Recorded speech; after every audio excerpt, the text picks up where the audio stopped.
Hi. In this video, I'll be showing you a dangerous weapon for white against the botvinnik-carls system of the caro-kann defense. After e4, c6, d4, and d5, we get the caro-kann, and after e5, which is the main move, black has two moves here, bishop f5 and c5. So c5 will be the topic of this video.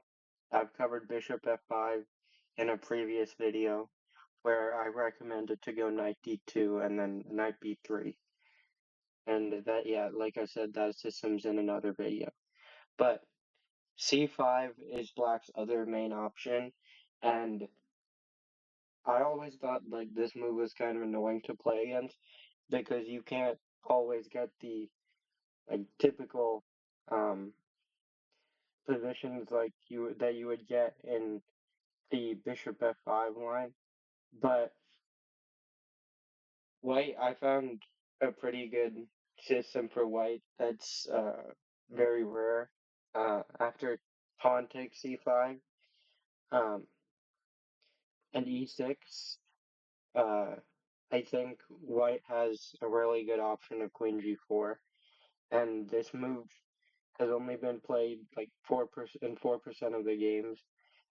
So your opponents will already be surprised probably, but even if they know what to do, it's still a good option for white. Before we cover the queen g4 stuff though, I need to show you knight c6 because after knight c6, uh, which is the second most played move here instead of e6, white can't respond queen g4 obviously, um, because the pawn on e5 is attacked. And I think the best way to deal with this knight c6 move is to play f4. And even though it seems like it's weakening, there's not much black can do to really make use of it. So after e6, bishop e3, d4, bishop f2 takes. Black gets back the pawn, but uh, this pawn on d4 is not that good actually. Even if it looks strong, it can end up as easily end up as a weakness in the long run.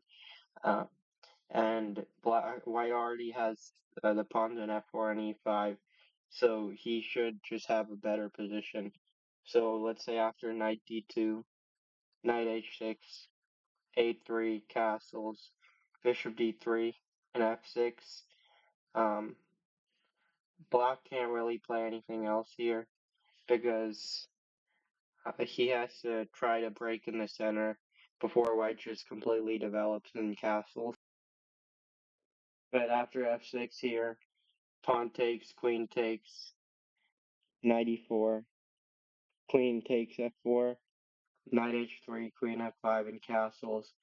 Um, Despite like being a pawn down, white is better because black's pieces are just black has um, this bishop on d7, which is kind of bad, but also he's just very poorly coordinated and has a lot of weaknesses, and white has an advantage here. Instead of queen takes f4, though, um, black can play queen e7. After knight takes e5, queen takes, knight f3, rook takes f4, and castles. Black has the same issues here, which is that he's very like poorly coordinated and um, he has a lot of weaknesses. So despite being a pawn up, like white still has a good advantage here. So that's the knight c6 move, which is probably worse than the main line, which is e6. And here, queen g4 is not the most common move, um, but it's very testing still. And the point is now black can't take on c5 because if taking on c5 would drop a pawn and the rook, which black obviously can't allow. So here instead, uh, black has a couple of moves. The one of them is knight c6, and after knight f3, defending the e5 pawn. Um, if black tries to get it with queen a5 check, and after c3, queen takes c5, white is better here. He can play bishop d3 and then castle and continue developing his pieces, and he has a space advantage and he has a lot of activity. So instead, after knight f3, black can try knight e7, and after knight c3, knight g6, h4, knight takes, knight takes, knight takes, queen g3, knight c6. Here, white has knight b5, where he's threatening to go knight c7. So black should block or stop it with e5, but after knight d6 takes, and then queen takes g7, rook f8, and pawn takes, black's king is stuck in the center, and white has a big advantage here. After knight f3, black can try queen c7, but after, let's say, bishop b5, bishop d7 takes, and bishop b3, um,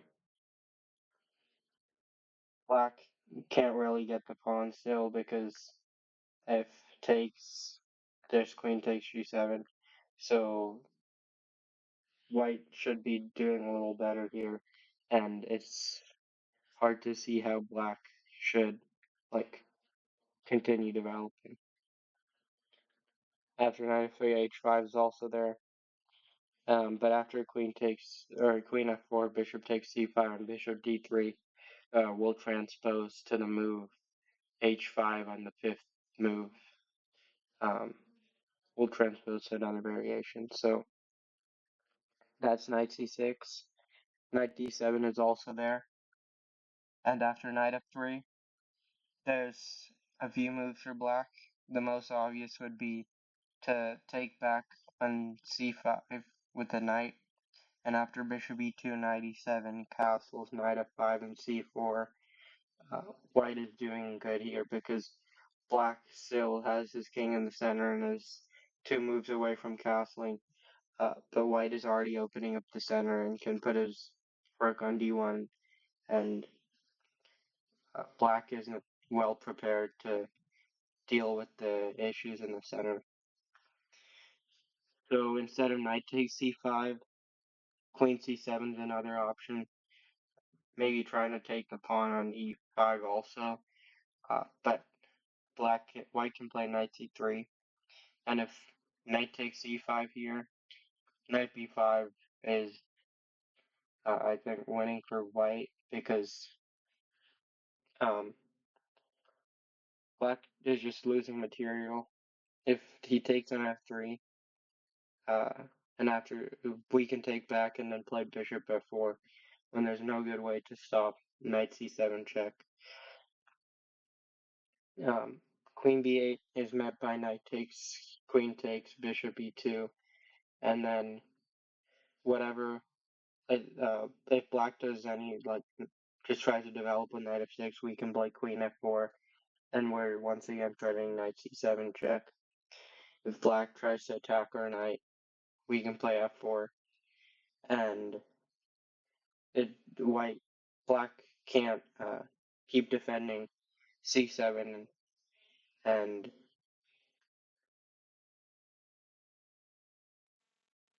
black can't keep defending c7 and d6.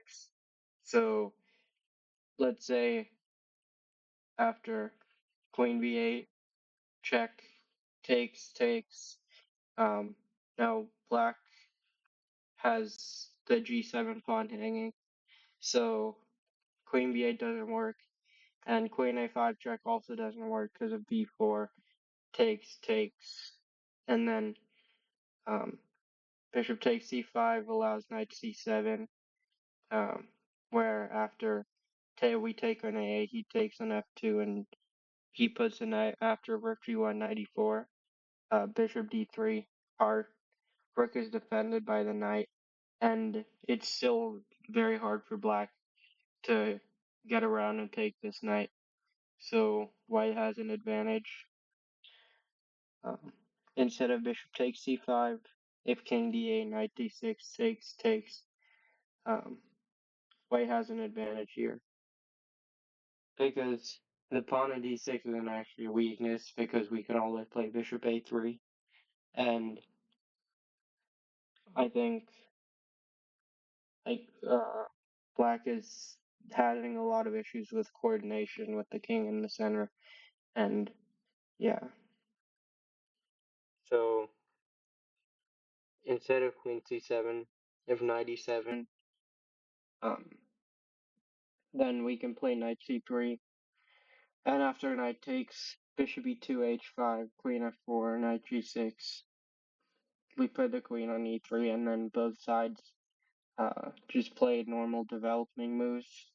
And after bishop d3 takes and pawn takes, we have a more comfortable position because we can choose between putting our knight on d4 and continue developing and playing, or we can uh, put the pawn on d4, and the space advantage in the center is uh, a long-lasting advantage for white. Black can also try queen c7 here, but after knight f3, the only real way to make any use of it is to play queen takes c5, and after bishop d3, uh, black is really behind on development, and white has an advantage. So instead of queen c7, knight d7, and knight c6, the other move black has is h5, which is the main line, but um, it's not the most obvious move because it would seem more natural to just develop a piece instead of playing h5 on the fifth move. So white should go queen f4 here, and after bishop takes c5 and bishop d3, uh, black can play knight c6, but he can also play queen b6 and f6 if queen b6, knight c3, knight d7, bishop d2, and queen b4. Um, Here, like taking on b2, just opens up the b file for the rook, and black is already behind on development. So it's not a good idea for him to do that. So queen b4, trying to trade off the queens, and after takes, and knight b5. Um, White is better here. He has um, he has lot of uh, a lot better development, and black still has problems here. So instead, if f6, then white can play knight f3, and here knight c6 transposes another line. g5 looks bad for black, but it's actually, I think, a good try for him to equalize. And after bishop g6, king d7, queen a4, knight c6, takes, knight c3, g4, bishop g5, queen g7. Okay, I should mention that here the bishop isn't actually hanging because there's a fork in the center, and knight takes is impossible because of the pin. So if black plays g4, bishop g5, queen g7, castles, and knight e7, takes, white has to take on d5, and then this is a repetition. But I doubt any opponent would know this, and because this line is already very rare. Um, so instead, after bishop d3, knight c6, and knight f3, um, black can play knight b4 and get the bishop, and after takes, knight e7 and d4. Um, black should play knight g6 with bishop b6, knight c3, and then bishop d2. We just develop and we have a space advantage, so we're a little better. And after knight g6, both sides. These are, I guess, normal moves, and then h3, g3, f5, bishop takes, pawn takes, bishop d8, pawn takes, and bishop c7. We end up with a good bishop on d6, and then these pawns um, will can be very weak in the long run. So I think white is a little better in this endgame. Um, if bishop takes g5 instead of h4, and knight takes g5 is better for white, I think. So here, instead of knight b4, f6 is an option I think equalizes for black if he knows a lot of theory. And after queen g3, king f8, takes, knight h4, knight e7, castles, knight e5, bishop e3, d4. We put the bishop back on c1 because on any other square it would just interfere with our development. Queen d5, knight d2, takes, b6, knight e4, bishop a6, queen f3, takes. Um, this is the forward line that ends up in a draw. Off repetition, which is takes, queen takes f6, king g8, and we drop the queen back to f4, threatening to play knight f6 check. But if rook f8, knight f6, takes, and then black saves his bishop by moving it to like any of the squares along this diagonal. After knight g6, takes. This is a repetition, and I mean this. No opponent would actually know this probably, because this is a rare line, and I don't think this hasn't even ever happened in a master game yet. So um, it hasn't happened in like any GM games. There's probably no chance your opponent would know this whole line too. Um, but it is possible because I mean everything's equal if black knows what they're doing. But this is one of the lines black equalizes in. But um, yeah, that's all there is to this queen g4 line. And I think this is a really dangerous weapon because it's not easy for black to play, and it's a very rare move, so your opponents won't know what to do here. So thank you for watching. If you enjoyed, please like and subscribe.